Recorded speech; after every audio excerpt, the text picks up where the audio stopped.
Saudara-saudari semuanya, Shalom Alaikum. Kita mau membahas mengenai rasul dan juga kerasulan. Kita akan membahas pertama kata rasul. Kata rasul dalam bahasa Indonesia itu diserap dari bahasa Arab. Tetapi sebenarnya asal-usul awalnya atau akar kata rasul adalah bahasa Yunani, apostolos. Artinya adalah utusan. Apostolos kata benda, kata kerja apostelo artinya mengutus atau mengirim. Jadi sebenarnya makna kata apostolos atau yang diterjemahkan dengan kata rasul itu orang yang diutus, orang yang dipercaya untuk melaksanakan suatu misi. Misi yang dilaksanakan itu oleh seorang rasul, utusan, apostolos, itu orangnya lebih dari sekedar orang yang membawa pesan. Jadi bukan hanya kurir, tetapi delegasi. Dalam arti membawa kuasa tertentu dari yang memberikan pengutusan. Jadi ada semacam wewenang yang dibawa, bukan hanya sekedar orang yang mengantar surat atau menyampaikan pesan, tetapi juga ada unsur wewenang di sana. Jadi sebenarnya secara harafiah, kata rasul punya makna yang umum. Setiap orang yang diutus melaksanakan misi tertentu adalah rasul. Ini kita bicara dalam arti secara umum ya, harafiah kata rasul dari kata apostolos artinya utusan, berarti orang yang diutus melaksanakan misi tertentu. Berarti setiap orang bisa menjadi rasul dalam arti harafiah. Siapapun yang diutus rasul sebagai arti kata itu ya maksud saya. Namun kalau kita kemudian secara khusus bicara dalam konteks kekristenan, istilah rasul punya makna yang sangat khusus. Dalam kekristenan, istilah rasul digunakan untuk menyebut sekelompok orang yang dipilih langsung oleh Tuhan Yesus dan diberi misi khusus oleh beliau. Yaitu mereka yang jumlahnya 12, sering disebut sebagai 12 rasul, sering juga disebut 12 murid atau kedua-belasan. Kita akan mengutip Injil yang pertama yaitu Injil Matius pada pasal yang ke-10 ayat pertama dan ayat kedua. Yesus memanggil ke-12 muridnya dan memberi kuasa kepada mereka dan seterusnya. Langsung ayat 2, inilah nama ke-12 rasul itu. Silakan perhatikan yang bagian dicetak dengan warna kuning. Ayat pertama ada istilah ke-12 murid. Ayat kedua ada istilah ke-12 rasul. Jadi ini sebenarnya sesuatu yang sinonim di dalam pemakaian menurut Injil Matius. Kita juga lihat teks aslinya. Nah, sekali-kali biar juga lihat teks asli Alkitab lah. Jangan-jangan kita sering diejek, Alkitabnya orang Kristen itu sudah dipalsukan. Wah, dipalsukan apanya? Ini aslinya. Sampai sekarang itu aslinya juga masih ada. Bahkan salinan-salinan dari kitab-kitab pada zaman kuno, ya ribuan jumlahnya, tidak hanya 1-2, sehingga terjamin keasliannya.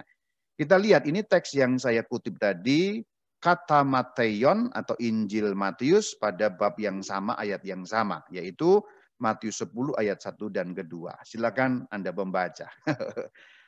Tidak usah dibaca semua, langsung dibaca pada bagian yang dicetak warna kuning saja ya. Saya besarkan supaya Anda bisa membaca dengan lebih baik. Yang di atas itu dibacanya Dodeka-matitas. Yang di bawah itu dibaca Dodeka apostolon. Nah, Dodeka-matitas, Dodeka 12, matitas murid, 12 murid. Dodeka apostolon, apostolon artinya rasul, 12 rasul. Jadi menurut Injil Matius, kedua istilah itu disinonimkan. Sekarang kalau kita melihat Injil Markus juga demikian. Injil Markus pada bab yang ke-6 ayat 7, kemudian nanti lompat pada ayat yang ke-8, nyambung lagi sampai ayat yang ke-30. Sehingga kita akan lihat 2 ayat saja, Markus 6 ayat yang ke-7 dan ayat yang ke-30. Yesus memanggil ke-12 murid itu dan seterusnya, ayat yang ke-7 ada istilah ke-12 murid. Sekarang ayat 30. Kemudian rasul-rasul. Nah, lihat. Kenapa kemudian disebut rasul-rasul? Karena kemudian diutus. Lihat ayat 7. Yesus memanggil ke-12 murid itu dan mengutus mereka berdua-dua. Berarti juga istilah ke-12 murid dan rasul disinonimkan. Kita lihat teks aslinya, silakan. Saya langsung arahkan pada yang dicetak kuning dengan huruf besar sekarang. Dodeka. Di dalam teks asli tidak ada kata murid, maka dodeka berarti ke-12-an. Kemudian juga di bagian bawah ada apostoloi, artinya rasul-rasul. Berarti dodeka itu apostoloi. Artinya apa? Ke-12-an itu, murid 12 itu disebut rasul-rasul. Itu menurut Injil Markus. Sekarang kita lihat Injil Lukas. Ini sangat jelas dalam satu ayat, yaitu Lukas 6 ayat 13. Yesus memanggil murid-muridnya kepadanya dan seterusnya, memilih dari antara mereka 12 orang yang disebutnya rasul. Nah ini ayat yang sangat jelas bahwa menurut Lukas 6 ayat 13, Yesus memilih dari antara murid-muridnya. Murid-muridnya apakah hanya 12? Tidak, lebih dari 12. Kemudian dipilih 12, nah 12 ini disebutnya rasul. Dalam teks aslinya Matitas dan Apostolus. Kita lihat dalam huruf yang besar. Matitas artinya murid, apostolos. Berarti yang 12 tadi disebut para rasul. Dalam Lukas 22 ayat 14 juga sama. Yesus duduk makan bersama dengan rasul-rasulnya. Berarti di sini kalau dalam istilah Injil Lukas mengacu pada apa? Mengacu pada 12 murid. Kembali ke Lukas 6 ayat 13. 12 orang disebutnya rasul.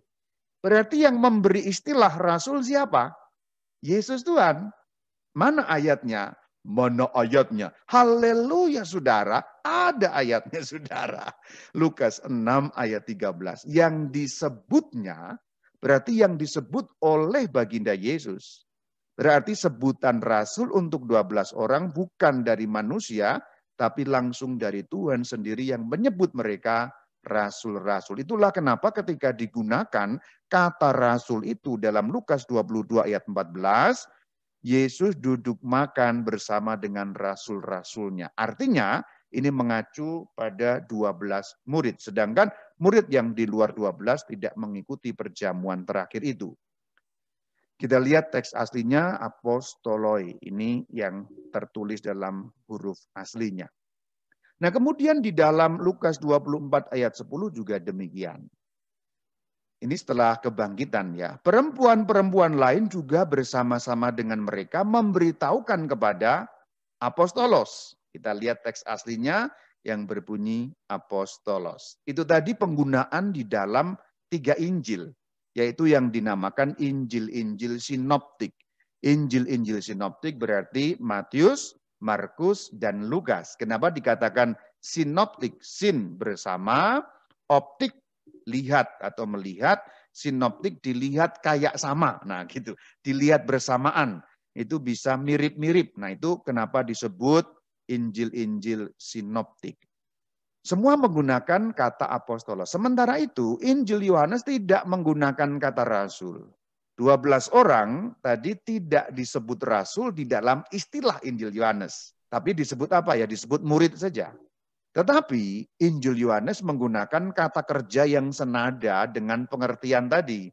Mengutus, diutus, utusan, itu beberapa kali digunakan. Kita tidak perlu membahasnya karena menjadi sangat teknis. Intinya 12 rasul tidak ada dalam Injil Yohanes sebagai istilah. Tetapi sebagai pengertian tentulah ada.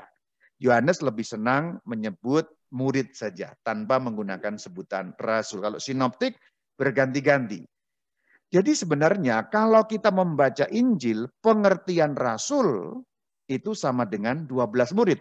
Kalau kita membaca Injil, karena nanti kemudian ada perkembangan. Ingat ya, seperti ketika dulu kita membahas mengenai istilah Yahudi, istilah Israel. Kalau sebelum masuk tanah terjanji Israel untuk seluruh bangsa. Setelah masuk tanah terjanji Israel negaranya pecah, berarti untuk orang-orang utara. Jadi ada perkembangan seperti itu dalam peristilahan. Sama sebutan rasul pun. Ketika Sang Kristus masih ada di atas bumi, masih hidup bersama dengan mereka, istilah rasul itu dikhususkan untuk menyebut 12 murid. Menurut apa? Menurut Injil-Injil sinoptik. Maka nanti perubahannya akan kita ikuti di dalam praksis apostolon. Anda masih ingat apa itu praksis apostolon? Kisah para rasul. Nanti akan ada beberapa perkembangan di sana. Nah, selanjutnya untuk memperkaya pemahaman Anda mengenai murid-murid Yesus menjadi rasul-rasul, perubahan istilah dan sejarahnya yang lebih kompleks, klik di YouTube Katkit yang judulnya Murid-murid Yesus jadi rasul-rasul. Nanti Anda boleh klik. Yang sudah menonton, Anda bisa menonton lagi. Kalau belum, Anda nanti tonton ini untuk memperkaya. Jadi mengenai rasul-rasul tadi kita cukupkan sampai di sini. Sekarang kita akan melihat dalam susunan ketiga Injil itu. Matius, Markus, dan Lukas. Silakan lihat. Anda perhatikan baik-baik di dalam layar. Nomor 1 Simon Petrus, ketiga-tiganya sama, setara ya. Nah nomor 2 ini beda-beda urutannya. Ada yang Andreas, ada yang Yakobus. Nomor 3 juga beda-beda. Nomor 4 juga beda-beda. Nomor 5 ternyata sama. Semua mendaftar nomor 5 itu Filipus. Nomor 6 sama, Bartolomeus. Tapi ternyata nomor 7 berbeda-beda. Nomor 8 juga beda. Nomor 9 sama, Yakobus anak Alfius. Nomor 10 beda, 11 beda, 12 sama. Yaitu sama-sama mencantumkan pada daftar yang paling akhir Yudas Iskariot. Sekarang saya mau perhatikan pada nomor 10 Injil Matius. Dan nomor 10 Injil Markus. Anda bisa lihat ya. Dan nomor 11 Injil Lukas. Nama-nama yang lain itu sama dan setara, meskipun urutannya bisa berbeda-beda. Tapi ada perbedaan di sini. Matius dan Markus menyebut nama Tadius di urutan nomor 10. Itu persis sama. Injil Matius, Injil Markus persis sama menyebut nama Tadius pada nomor 10. Tetapi Injil Lukas berbeda. Pada nomor 10 dia menyebut Simon. Nah pada nomor 11... Injil Lukas menyebut Yudas anak Yakobus. Yudas anak Yakobus ini tidak ada daftarnya dalam Injil Markus dan dalam Injil Matius. Sementara Tadius tidak ada daftarnya dalam Injil Lukas. Berarti ada nama yang berbeda. Bagaimana memecahkan perkara ini? Apakah ada Yudas selain Iskariot? Ternyata ada. Kalau kita mengacu pada Injil keempat, yaitu Injil Yohanes, pada bab ke-14 ayat ke-22, dikatakan Yudas yang bukan Iskariot berkata kepada Yesus dan seterusnya. Berarti ada Yudas yang bukan Iskariot. Nah Yudas yang bukan Iskariot inilah, Yudas yang menulis surat Yudas itu, di dalam Injil Matius dan dalam Injil Markus dinamakan Tadius. Sementara di dalam Injil Lukas tadi dinamakan Yudas. Silakan lihat pada kolom Lukas nomor 11, Yudas anak Yakobus. Itulah yang disebut di dalam Yohanes 14:22 sebagai Yudas yang bukan Iskariot. Maka karena di dalam Injil Matius dan dalam Injil Markus Yudas yang itu disebut Tadius, namanya sering disebut Yudas Tadius. Maka namanya digabungkan nomor 10, 10 dan 11 tadi itu Yudas anak Yakobus alias Yudas Tadius. Itulah kenapa ada perbedaan nama yang sebenarnya bukan perbedaan, hanya perbedaan cara menyebut saja. Kalau kita melihat kisah para rasul, nanti ada perubahan makna juga. Awalnya rasul-rasul digunakan istilahnya sama persis seperti dalam Injil-Injil, yaitu untuk menyebut 12 rasul, meskipun formasinya sudah sedikit berubah, yaitu Yudas mati digantikan oleh Matias. Itu penggunaan di dalam Praksis Apostolon bagian awal. Kita lihat Praksis Apostolon 1 ayat 1 apostolois. Ini masih dalam arti yang sama yaitu 12 rasul. Kemudian di dalam Kisah Rasul 8 ini juga masih dalam arti yang sama. Ketika rasul-rasul di Yerusalem mendengar, itu artinya apa? Artinya ketika 12 murid itu. Ini masih sama di sini. Berarti masih dalam arti formasi yang sama. Apostoloi, ini istilah yang muncul dalam Kisah Rasul 8. Begitu juga di dalam beberapa nas yang lain. Tetapi begitu nanti mulai pertengahan Kisah para Rasul, ketika Petrus mulai tanda petik menghilang, nanti Anda bisa tonton di dalam cerita Petrus bagaimana dia menghilang. Kan kemudian yang muncul di panggung kemudian Paulus ya. Praksis Apostolon secara garis besar itu dibagi dua bagian, yaitu awal itu bagian Petrus, selanjutnya tengah sampai akhir bagian Paulus. Secara garis besar, tentu ada tokoh-tokoh lain juga, tetapi yang utama tokoh-tokohnya seperti itu. Meskipun dijuduli Praksis Apostolon, kisah para rasul, tetapi sebenarnya Hanya dua rasul utama inilah yang diceritakan secara fokus. Jadi mulai dari awal sampai pertengahan itu Petrus, kemudian menghilang, muncul Paulus sampai akhir. Nah, ketika Paulus sudah mulai muncul, ada pergeseran istilah, bahwa istilah rasul tidak lagi eksklusif untuk menyebut 12 murid saja. Kemudian nanti beberapa orang yang lain juga disebut rasul. Contohnya dalam Kisah Rasul 15 pada ayat pertama dan kedua ini. Langsung pada ayat yang kedua. Paulus dan Barnabas serta beberapa orang lain dari jemaat itu pergi kepada rasul-rasul. Nah, mulai di sini nanti Paulus dan Barnabas pun juga disebut sebagai rasul juga. Kita akan lihat di dalam cerita mengenai rasul-rasul lain. Apa artinya rasul-rasul lain? Rasul-rasul yang di luar 12 rasul. Berarti sejak pada pertengahan praksis apostolon, istilah rasul tidak lagi eksklusif untuk menyebut 12 orang itu tadi. Tapi ada perkembangan untuk utusan yang lain yang sejaman dengan 12 rasul itu. Atau juga yang bersama-sama berkarya mewartakan Injil bersama dengan ke-12 rasul itu. Tanda petik pemain baru yang ditambahkan kemudian menjadi katakanlah setara juga dengan 12 rasul karena mereka pun juga menjadi rasulnya Yesus Kristus. Berarti ada perkembangan di sini ya. Anda perlu tahu ini karena kalau ngomong rasul itu artinya tidak satu. Rasul yang mana dulu nih? Menurut keempat Injil ya berarti 12.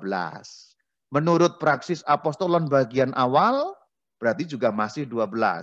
Tapi menurut praksis apostolon bagian tengah menuju akhir sudah lebih luas daripada 12 rasul. Sehingga penggunaannya jauh lebih luas lagi. Kita lihat contohnya Paulus dan Barnabas. Mereka bukan 12 rasul, tapi mereka juga disebut rasul juga oleh jemaat perdana. Juga kerasulan mereka diakui. Kita sudah melihat, kalau Anda sudah menonton video-video saya mengenai Rasul Petrus, saya juga ceritakan bagaimana Paulus bertobat, juga diterima menjadi bagian dari golongan para rasul, di luar yang 12. Nanti Anda bisa tonton kembali dalam cerita mengenai Petrus. Karena Petrus dan Paulus sering ada beberapa pertemuan-pertemuan dan persinggungan dalam ceritanya. Kita lihat contohnya di sini. Paulus dan Barnabas di dalam Kisah Rasul 14 ayat yang keempat. Ini cerita di Ikonium. Di Ikonium itu orang banyak itu terpecah menjadi dua bagian. Ada yang memihak kepada orang Yahudi, ada yang memihak kepada kedua rasul itu. Dalam teks hanya dikatakan kedua rasul atau teksnya harafiah, apostolois, artinya harafiah rasul-rasul. Memang tidak disebutkan nama Paulus dan Barnabas, maka nama Paulus dan Barnabas saya berikan di tanda kurung kotak itu. Dalam teks aslinya maupun dalam teks terjemahan tidak ada nama Paulus dan Barnabas. Hanya dikatakan kedua rasul atau rasul-rasul. Tetapi dalam konteks cerita yang dimaksud rasul-rasul di situ atau kedua rasul di situ adalah jelas Paulus dan Barnabas. Dalam konteks ceritanya. Karena tidak ada yang lain di situ, yang di Ikonium itu adalah Paulus dan Barnabas. Maka kalau melihat konteks ceritanya, Paulus Barnabas disebut rasul juga. Ayatnya di dalam Praksis Apostolon 14 ayat yang keempat. Ada yang lebih jelas lagi. Sekarang kita akan melihat di dalam Kisah Rasul 14 ayat ke-14. Kita baca. Mendengar itu, Barnabas dan Paulus mengoyakkan pakaian mereka dan seterusnya dan seterusnya. Ini masih lanjutan tadi itu. Tadi perhatikan ayatnya ya. Yang tadi saya sebut 14 ayat 4. Nah sekarang yang lebih jelas 14 ayat 14. Dikatakan Barnabas dan Paulus. Nah ini ada masalah terjemahan. Nih ada masalah terjemahan di sini. Perhatikan, jangan ngantuk di bagian sini ya. Jadi di dalam terjemahan bahasa Indonesia untuk praksis apostolon 14 ayat 14 ada masalah. Masalahnya di mana? Kita harus lompat kepada teks aslinya. Nah silahkan. Fokuskan pada yang warna kuning sajalah. Nah ini dibacanya apostoloi Barnabas ke Pavlos atau apostoloi Barnabas ke Paulos. Dalam teks panjangnya tadi kan seperti itu. Ini kita harus kembali pada teks asli karena ada sedikit masalah terjemahan di situ. Terbaca di dalam nas tadi, apostoloi Barnabas ke Pavlos atau ke Paulos. Nah, kata apostoloi yang paling atas ini, apostoloi berarti jamak. Ini bukan satu. Kalau satu apostolos, kalau jamak apostoloi. Nah, di sini apostoloi Barnabas ke Paulos, berarti sebenarnya artinya kalau diterjemahkan literal harusnya berbunyi seperti ini. Rasul Barnabas dan Rasul Paulus. Jadi sebenarnya terjemahan yang ada dalam Alkitab kita ya bukan salah, tetapi ada kata yang tidak masuk dalam terjemahan, yaitu kata apostoloi. Kata apostoloi seperti tercecer dari terjemahan, karena terjemahan kita hanya berbunyi Barnabas dan Paulus. Padahal teks aslinya berbunyi apostoloi Barnabas ke Pavlos. Jadi sebenarnya seharusnya perlu dibaca demikian. Mendengar itu Rasul Barnabas dan Rasul Paulus. Kenapa kok Rasul Barnabas dan Rasul Paulus? Karena teks aslinya berbunyi apostoloi Barnabas ke Pavlos. Yang artinya rasul-rasul, kalau harafiahnya rasul-rasul Barnabas dan Paulus. Itu kalau harafiahnya begitu. Kalau diterjemahkan yang lebih enak, Rasul Barnabas dan Rasul Paulus. Berarti, menurut praksis Apostolan 14 ayat 14, Barnabas disebut apostolos. Paulus disebut apostolos. Berarti Barnabas rasul, Paulus juga rasul. Itu juga lebih jelas lagi kalau kita membuka surat-surat Paulus. Kita buka Roma 1 ayat 1. Dari Paulus hamba Kristus Yesus yang dipanggil menjadi rasul dan seterusnya. Paulus dipanggil menjadi rasul. Kita lihat teks aslinya. Kalau lihat teks aslinya, kita sedikit main-main dulu. Ini sedikit menyimpang dulu, kita nggak langsung membahas apostolos, tapi membahas bagian awal dulu. Dalam terjemahan bahasa Indonesia, perhatikan, Paulus hamba Kristus Yesus. Seperti itu ya. Nah kalau kita lihat teks aslinya, Pavlos doulos Kristus Yesus. Ini yang larik pertama atau baris pertama paling atas ini berbunyi Pavlos doulos Kristus Yesus. Apa itu artinya? Paulos, ya kita sudah tahu Paulus. Kristus Yesus sudah tahulah, Kristus Yesus. Nah kata doulos di situ, harafiahnya terjemahan yang ya bukan tepat ya, tapi bisa diterjemahkan atau mungkin lebih Yahud kalau diterjemahkan dengan kata budak. Doulos itu budak. Jadi sebenarnya Paulus itu menyebut dirinya budaknya Yesus Kristus. Lihat, jadi kalau diterjemahkan dengan cara itu lebih dahsyat loh. Roma 1 ayat 1. Dari Paulus budaknya Yesus Kristus. Nah itu dia. Terjemahannya hamba kan jadi seakan-akan kurang ekstrim ya. Kata budak itu lebih ekstrim daripada kata hamba. Kalau kata hamba itu kayaknya tidak terlalu rendah gitu loh. Kalau kata budak itu jelas banget, rendah banget. Apapun yang diperintahkan akan dilaksanakan karena budak itu tidak bisa menolak perintah. Pokoknya hidup matinya budak tergantung majikannya. Kalau majikannya adalah Kristus Yesus, berarti Paulus budaknya Kristus Yesus, apapun yang diperintahkan, siap komandan, siap laksanakan, hidupku ku pertaruhkan. Jadi ini yang tadi saya katakan ini bagus sekali karena ayat 1 pun Paulus sudah memberi kejutan luar biasa. Dahsyat sekali. Kapan-kapan kita bicara mengenai budak ini ya. Itulah kenapa, sedikit lompat ini menyimpang dulu ya, tapi untuk penambah pengetahuan. Kamu tidak lagi disebut, itu dalam Injil Yohanes, kamu tidak lagi disebut titik-titik melainkan sahabat. Disebut apa? Hamba ya. Kamu tidak lagi disebut hamba. Nah coba kalau terjemahannya diubah sedikit, kamu tidak lagi disebut budak, tetapi sahabat. Kontrasnya kelihatan nggak? Iya, betul. Ya, karena di dalam bahasa Indonesia, hamba itu masih agak tinggi gitu ya. Kesannya. Betul. Budak itu benar-benar rendah sekali. Sebenarnya di dalam Injil itu sama doulos yang dipakai. Jadi kamu tidak lagi disebut budak, melainkan sahabat. Coba kalau itu bunyi itu Anda gemakan.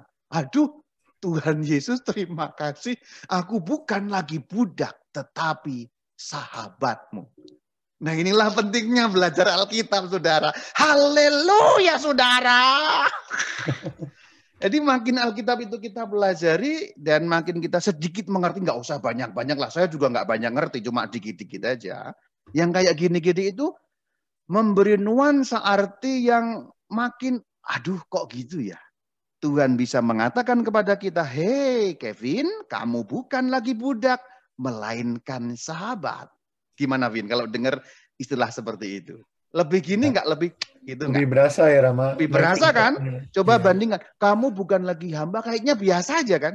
Iya.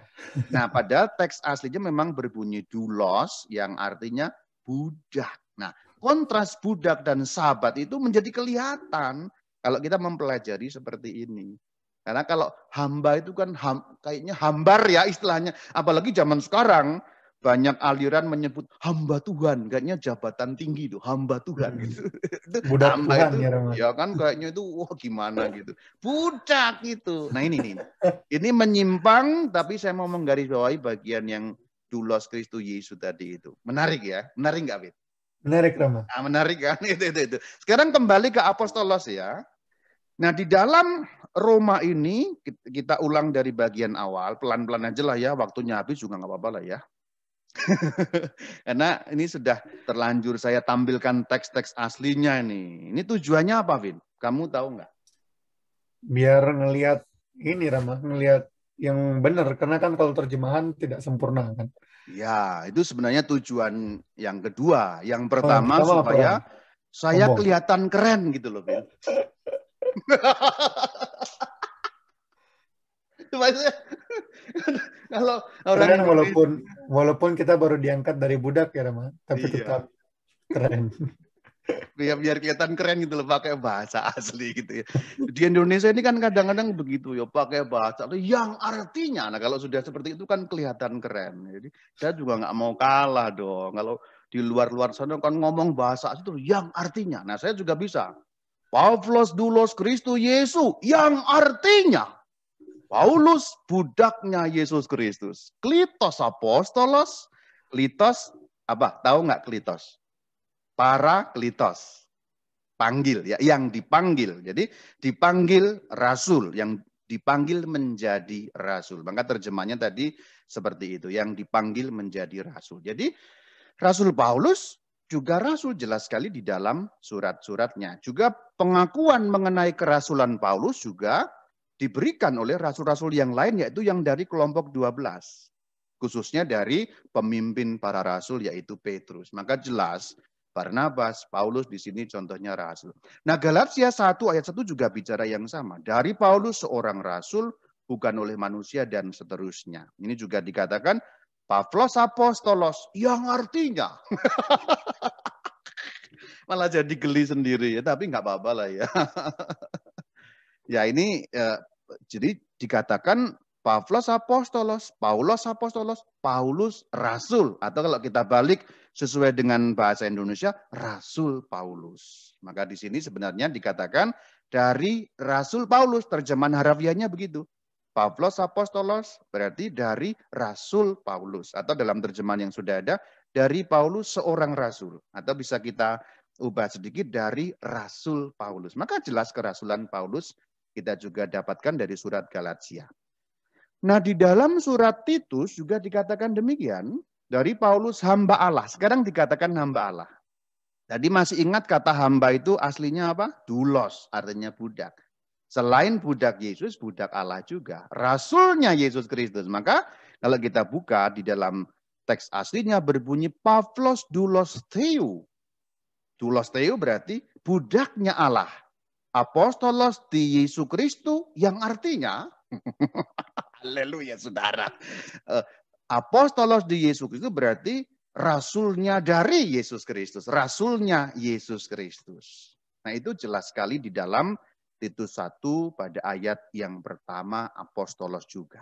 Nah itu tadi perkembangan mengenai kata rasul eksklusif 12 dalam Injil-Injil sampai pada bagian awal kisah para rasul, kemudian bagian tengah sampai akhir kemudian tidak lagi eksklusif 12, tapi mencakup juga beberapa orang, contohnya Paulus dan Barnabas.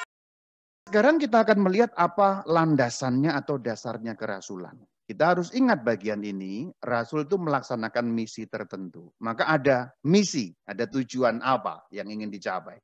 Ada sedikit perbedaan antara tujuan yang akan dicapai sebelum Kristus bangkit dan setelah Kristus bangkit.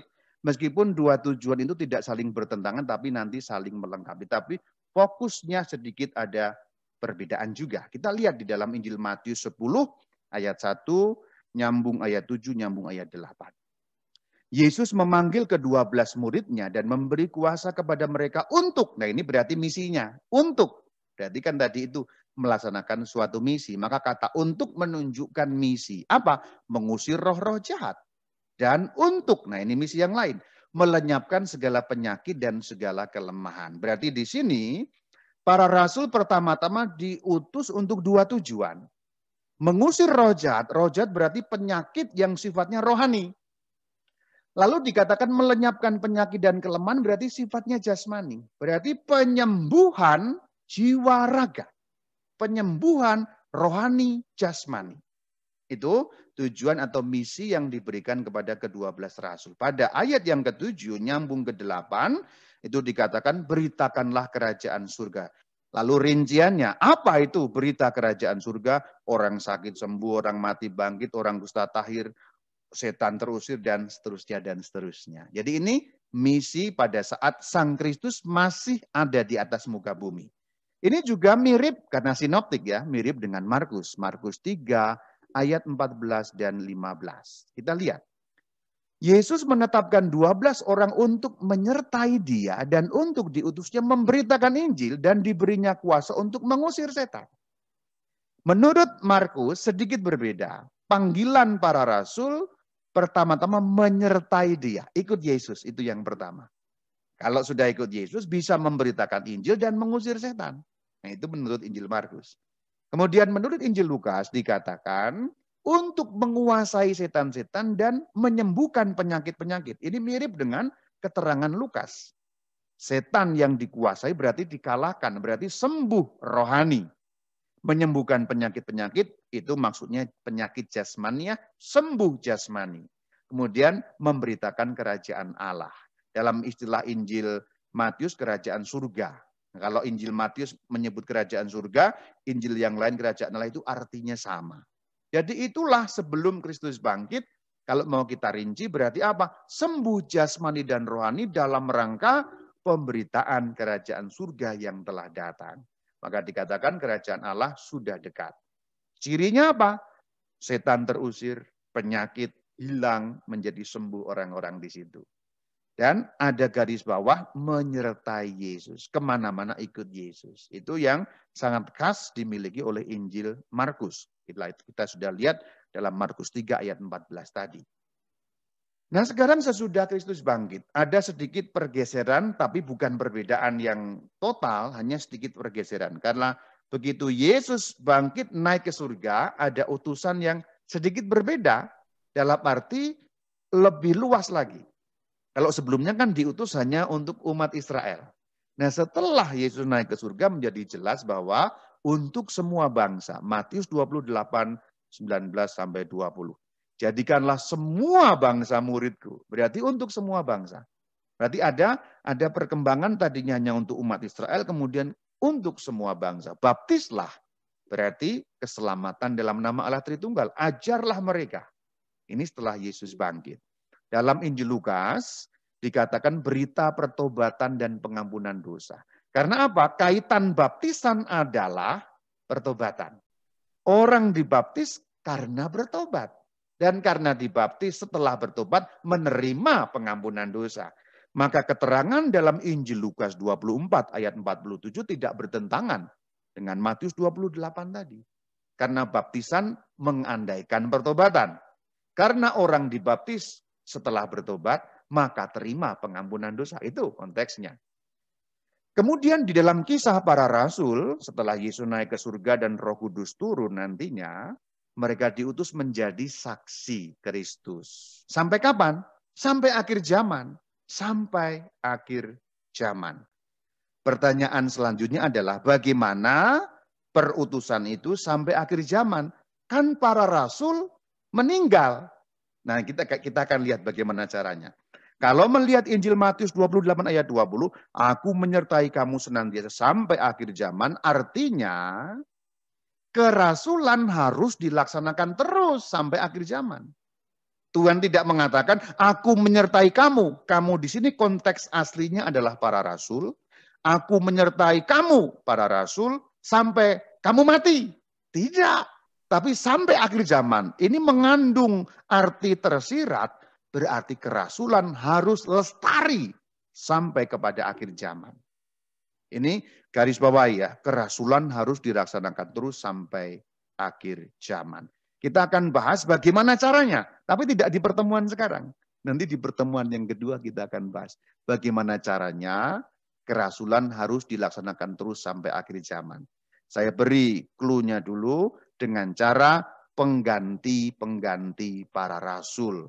Atau dalam istilah teknis, suksesi apostolik. Suksesi penggantian apostolik para rasul. Dengan cara suksesi apostolik itulah, dengan cara penggantian para rasul itulah, dan juga dengan cara delegasi tugas-tugas para rasul, maka kerasulan, yaitu tugas-tugasnya, dapat dilakukan sampai akhir zaman. Tapi tidak sekarang kita bahas. Selanjutnya kita bahas apa itu makna kerasulan. Di dalam KGK 862 dijelaskan. Apa itu kerasulan? Kerasulan ialah setiap kegiatan tubuh mistik Kristus. Apa maksudnya tubuh mistik Kristus? Gereja. Tubuh mistik berarti tubuh yang tidak terlihat. Meskipun orang-orang terlihat, tapi itu bagikan tubuh Kristus. Itu istilah ya. Tubuh mistik Kristus berarti itu gereja. Berarti kerasulan kegiatan gereja. Jadi kegiatan yang apa? Yang mengusahakan agar seluruh dunia sungguh-sungguh diarahkan kepada Kristus. Berarti apapun kegiatannya, yang tujuannya agar dunia terarah kepada Kristus, itu adalah kerasulan. Sekarang ini contoh, ini kerasulan juga, meskipun mungkin akan sedikit memegahkan diri ya. Mungkin akan memegahkan diri ya. Kalau saya mengadakan katekese secara online sehingga orang dari ujung bumi mana-mana itu bisa mendengar, makin percaya pada iman kepada Yesus Kristus, ini kerasulan karena saya bagian dari tubuh mistik Kristus, bagian dari gereja. Tujuan berkatekese adalah apa? Agar seluruh dunia sungguh-sungguh diarahkan kepada Kristus. Berarti katekese ini bagian dari kerasulan. Apakah harus yang hebat-hebat seperti itu, Romo? Tidak. Ketika Anda punya anak kecil, Anda bercerita, mendongeng sebelum tidur, contohnya mendongeng mengenai Yesus atau mengenai Rasul, mengenai Santo Santa, dalam cerita yang Anda sampaikan kepada anakmu yang mau tidur itu, berarti kan anak itu diarahkan kepada Kristus. Itu berarti kerasulan. Mendongeng kepada anak sebelum tidur mengenai Santo Santa, mengenai iman Katolik, kerasulan. Karena apa? Berarti anak itu dunia kan, anak itu kan bagian dari dunia, diarahkan kepada Kristus. Ketika Anda di tukang sayur, Anda memakai kalung salib. Lalu ada ibu yang lain, yang agama lain tanya, itu apa ya Bu? Oh ini kalung salib, berarti ibu ini orang apa? Orang Nasrani, orang Kristen. Oh orang Kristen. Kalau orang Kristen itu siapa sih ini Bu? Nabinya?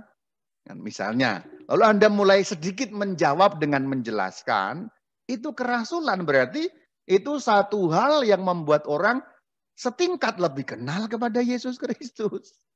Jadi apapun kegiatannya, yang hebat-hebat, yang dahsyat-dahsyat, mulai dari misalnya misi dari para misionaris, contohnya Fransiskus Xaverius tahun 1543, sudah sampai ke Maluku, sudah sampai Jepang, bahkan mengarahkan pandangannya untuk menuju pada kebudayaan besar Tiongkok, meskipun ia kemudian wafat di Jepang.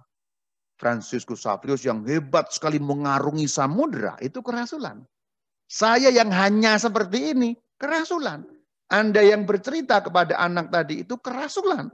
Ibu-ibu belanja di tukang sayur, ketemu temannya, sedikit menjawab mengenai kekristenan, kerasulan. Jadi kerasulan itu apa? Semua kegiatan kita sebagai gereja yang mengusahakan agar seluruh dunia diarahkan kepada Kristus. Diarahkan dulu. Jadi kerasulan itu bukan hanya langsung baptisan. Ya ujungnya sana semoga nanti dibaptis, kenal Kristus, menjadi pengikut yang setia. Tapi Tuhan itu ujung di sana. Kenal sedikit saja, itu sudah merupakan kerasulan. Nah itulah makna kerasulan menurut KGK 862. Sekarang kita bicara mengenai laity, kaum awam. Nah ini istilah yang saya nggak terlalu srek ya. Awam itu kan istilah yang kayaknya kan nggak ngerti apa-apa gitu. Saya sudah pernah membahas, nanti Anda bisa cek di dalam channel YouTube Katkit, 3 anggota gereja, juga sejarah urdu-urdu Anda bisa melihat laity. Saya lebih suka menggunakan istilah laity. Kaum awam, ya terjemahannya sih sudah begitu ya, ya sudahlah. KGK 900, laity seperti juga semua umat beriman telah menerima dari Allah tugas kerasulan. Berarti Anda yang sekarang mendengarkan, yang termasuk golongan laity, ya, artinya apa? Artinya kan Anda ini bukan presbiter, bukan diakon, bukan episkop. Episkop itu uskup, bukan pendekata, bukan klerus, bukan jabatan gerejawi, enggak memegang itu dalam arti tahbisan. Tapi ternyata gereja Katolik mengajarkan dalam KGK 900, kaum awam laity itu juga punya tugas kerasulan. Seperti apa tugas kerasulan? Supaya manusia mengenal dan menerima berita keselamatan ilahi. Mengenal Yesus. Awalnya kenal dulu deh. Soal terima itu ya biar kerja Roh Kudus. Tapi mengenal dengan cara apapun. Dalam kesempatan apapun. Bahkan hanya dari sekedar Anda membuat tanda salib sebelum makan di tempat umum. Itu sudah merupakan cara mengenalkan. Ini panggilan untuk laity dalam tugas kerasulan. Maka Anda semua yang mendengarkan ini juga mendapat tugas kerasulan. Nanti akan saya bahas selanjutnya dalam session yang selanjutnya di pertemuan lain. Tapi sampai di sini dulu mengenai rasul dan kerasulan. Semoga sedikit menambah info, tapi juga beberapa yang menarik tadi semoga dapat Anda mengerti juga. Maka saya mengakhiri dengan menyampaikan Shalom Alaikum.